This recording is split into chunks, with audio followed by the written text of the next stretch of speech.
1 Timóteo capítulo 2. E Timóteo está lá pelo ano 57, 56 para 57 da era cristã.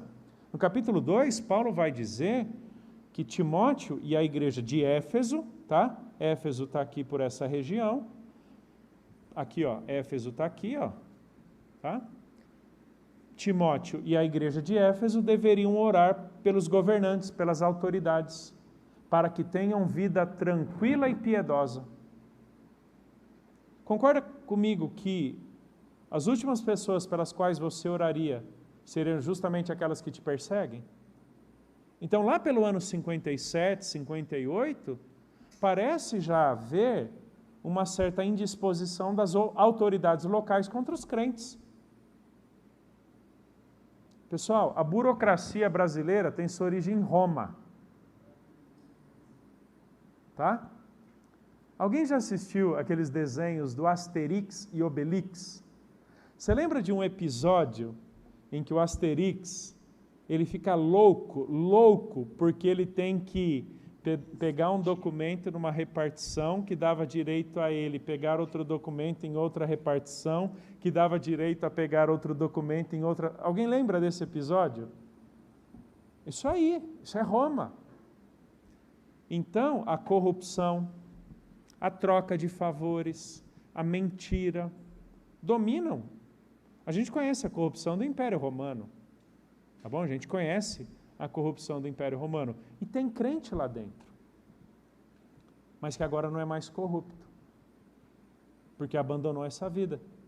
Por isso que Paulo e Pedro vão falar muito sobre as antigas paixões.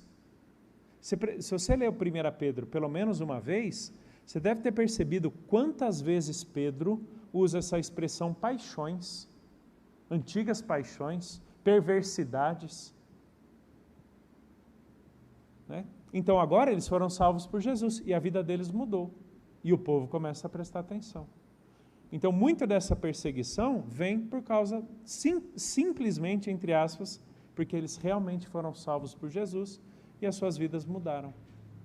Então eram comunidades pequenas, mas que causavam um profundo impacto. Porque a conversão deles foi genuína. E a transformação de vida foi inevitável. Né? E é o que Jesus fala, né? Ninguém esconde uma lâmpada embaixo da mesa, né? Ninguém coloca uma candeia embaixo da mesa, mas coloca no lugar mais alto. E aí como é que Jesus termina a ideia? Assim brilha a vossa luz, para que vejam vossas boas obras e glorifiquem o vosso Pai que está nos céus. Parece que essa ideia de Mateus 5,16 está, por exemplo, presente em 1 Pedro 2,12. Vai lá para 1 Pedro 2,12.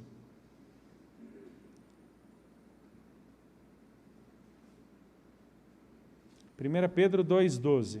Vamos pegar desde o 11. Amados, exorto-vos como peregrinos e forasteiros. Daqui a pouquinho eu já lido com essa expressão. Que sois a vos absterdes das paixões carnais. Olha aqui, ó, paixões carnais. Tá? Que fazem guerra contra a alma. Mantendo exemplar o vosso procedimento no meio dos gentios, para que naquilo que falam contra vós outros, como de malfeitores, olha que interessante, quem é o malfeitor da sociedade? É o que não é corrupto, tá bom? Que no caso aqui é o crente. Observando-vos em vossas boas obras, glorifiquem a Deus no dia da visitação. Parece que a gente está lendo Mateus 5,16. Vejam vossas boas obras e glorifiquem a Deus. Então, esses crentes estão chamando a atenção por suas boas obras. Ao ponto de, na sequência, no capítulo 3 e no capítulo 4, 2, 3 e 4, Pedro dizer, convém que vocês sejam maltratados por fazerem o bem, porque glória há em ser maltratado fazendo mal? Nenhuma. Então, essa turma está chamando a atenção por praticar o que é certo, por praticar aquilo que é justo. Ok? Professor, alguém mais vai fazer alguma pergunta? No caso, quando historicamente o senhor vai dizer do tamanho da igreja, né, em termos de quantidade, ao mesmo tempo, a gente lê nessas cartas o estrago, entre aspas, que essas igrejas conseguem fazer dentro de um contexto aí, termos de população, né, esse contraste entre aqueles que fazem o bem e aqueles que fazem o mal. Isso poderia trazer uma aplicação para nós, no sentido de que, não fazendo uma apologia de igreja pequenas, nada disso, mas que mais vale uma igreja em menor tamanho, mas de pessoas que realmente testemunham a Cristo em toda a sua totalidade, de que uma igreja enorme, mas que, quando se comparada com o mundo, não tem nenhum efeito. Isso, porque hoje está muito em voga, parece que essa coisa assim, parece que igreja mesmo é igreja grande, né? Uma igreja que tem muitos membros, mas a realidade é que é muitos membros para pouco testemunho, né? Poderia fazer essa aplicação? Pode ser. Acho que é possível, né? Na verdade, a minha tendência é fazer a aplicação não tanto para o tamanho da igreja, mas para a qualidade do cristianismo, né? Eu não tenho dúvidas que a saúde espiritual de uma igreja pode ser, em grande medida, percebida pela diferença que os seus membros causam no mundo. Né? Causam, não dentro das quatro paredes, mas causam no trabalho, na universidade, no condomínio onde mora, as pessoas com as quais trabalham. Né? Os puritanos diziam isso, que uma família deve meditar e praticar na sua vida o sermão do domingo de tal forma que as pessoas à sua volta pudessem dizer: Deus está ali com eles. Olha que interessante. Pessoas à sua volta possam olhar para suas vidas e dizerem: Deus está ali com eles. Por quê? Porque eles estão pondo em prática o sermão do domingo. Né? Eu não sei se eu quantificaria, Holmes, o tamanho ideal de uma igreja, até porque organismos saudáveis naturalmente crescem, não apenas qualitativamente, senão também quantitativamente. Agora, não é com certeza um crescimento exponencial produzido ou simulado como a gente tem hoje, né? São igrejas inchadas.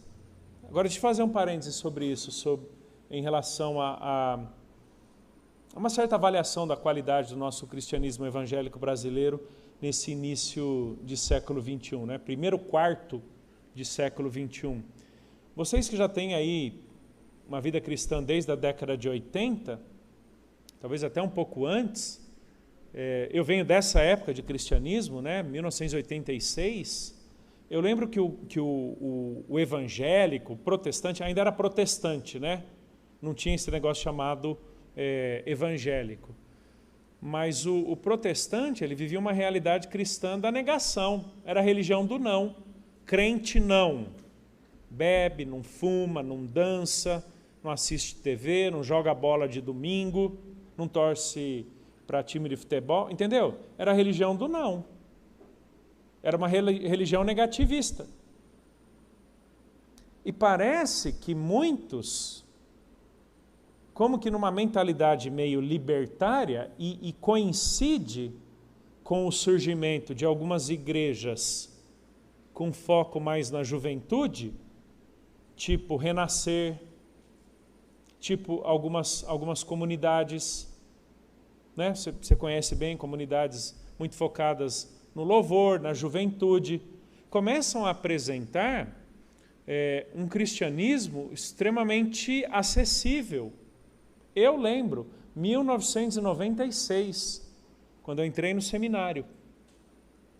Na minha cidade, eu morava no interior de São Paulo, cidade pequena, 80 mil habitantes, tinha uma Renascer lá, e tinha um cartaz num poste,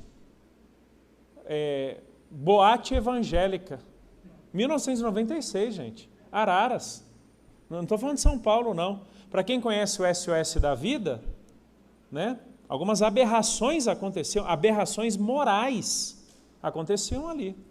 Então, acabou sendo um cristianismo muito fácil, entendeu? Meio do vale tudo, do pode tudo.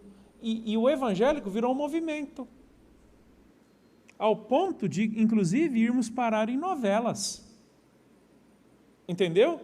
Quando alguma coisa foi parar numa novela, e a novela se sente obrigada a retratar uma fatia da sociedade significativa por meio de personagens evangélicos ou por meio de linguagem evangélica, eu nunca usei isso, nem saberia retratar porque eu não assistia a novela. Mas eu lembro que algumas frases que eram usadas em contextos evangélicos brasileiros, tipo do tá amarrado, isso não te pertence, Deus é mais, foram parar na novela. Era adesivo, tudo quanto é canto de crente, né? Igreja pipocou, que era um absurdo, né? Começaram a surgir ministérios hiperpersonalizados, né? Igreja, isso aqui é real. A revista Veja trouxe há muitos anos atrás uma compilação dos nomes mais esdrúxulos de igrejas. E boa parte dos nomes eram de igrejas ligadas aos seus líderes, tipo a igreja do pastor Sassá. A igreja, esse era o nome, é a igreja do pastor Sassá. Então, o que acontece lá, quem faz, é dele, entendeu? Então, ele tem o jeito cristão dele fazer. Então, virou moda ser evangélico, virou moda. Vocês lembram? Artistas, jogadores de futebol, grupo de pagode, que começou a cantar a música de Jesus também. Ao ponto da própria Igreja Católica, no seu movimento carismático, que surge de 80 para cá, importar muito para dentro de si. Entendeu? Então, prestem atenção, o que a gente enfrenta hoje, da baixíssima qualidade da cristandade evangélica brasileira, não começou em 2010. Não começou em 2010. Né? A onda, ela se forma lá atrás. A espuma esbraveja na praia, mas a onda está formada lá atrás. A gente vê a espuma, mas a gente não prestou atenção na onda. Onde é que ela começou? De onde é que ela está vindo? Né? Então, eu concordo contigo. Hoje a gente tem, Holmes, igrejas que se tornaram... Esse é o conceito, né? Igreja shopping center. Esse é um conceito que surge nos Estados Unidos. Que tudo que a pessoa precisa encontrar, que ela encontra na igreja. Do cabeleireiro ao restaurante. Inclusive culto tem também, né? Tem até culto. Né? Entendeu? Então, a gente vive hoje, parece que uma abordagem muito mais marqueteira, mercadológica, shopping center, do que propriamente do cristianismo genuíno. E aí, no final da década de 80, sem fugir muito, surge na Califórnia, lá nos Estados Unidos, um movimento que posteriormente vai ser chamado de igreja emergente. O que é a igreja emergente? É uma tentativa de fusão, de síntese, entre o cristianismo bíblico e os pressupostos da pós-modernidade. Quando, na verdade, a lente de leitura do cristianismo é a pós-modernidade. Então, começa a se questionar o seguinte: o que é que no nosso tempo predomina no nosso pensamento, que não consegue aceitar o que a Bíblia diz? Joga fora o que a Bíblia diz. Entendeu? Moralidade, padrões, determinadas convicções. Por exemplo, conceitos ortodoxos como gênero, pecado, casamento, justiça, são termos que vão sendo trocados porque eles não têm mais esse significado na pós-modernidade. Olha só, a gente está falando da década de 80 nos Estados Unidos. As primeiras igrejas emergentes surgem no Brasil no início dos anos 2000. Uma delas, inclusive, que talvez algumas talvez vocês conheçam. É tudo church preto, né? Nada contra a igreja pintada de preto, né? Com fundo preto. Mas é alguma coisa church. Né? Então, isso reflete um movimento que tem contribuído para a baixíssima qualidade da cristandade evangélica brasileira. É só a gente ver os escândalos que, lamentavelmente, cada dia mais vemos surgindo entre evangélicos. Uma das últimas estatísticas do IBGE diz que os evangélicos já passam aí de algo em torno de 30% da população brasileira. Eu fico pensando, se isso é real na qualidade da cristandade, nosso Brasil deveria ser pelo menos 30% melhor. E não parece que seja o que vemos. Né? Então, há uma relação entre, não tanto o tamanho da igreja, mas há uma relação proporcional entre comprometo o evangelho e tua moralidade será comprometida, tanto quanto leve a sério o evangelho e você certamente terá um bom testemunho.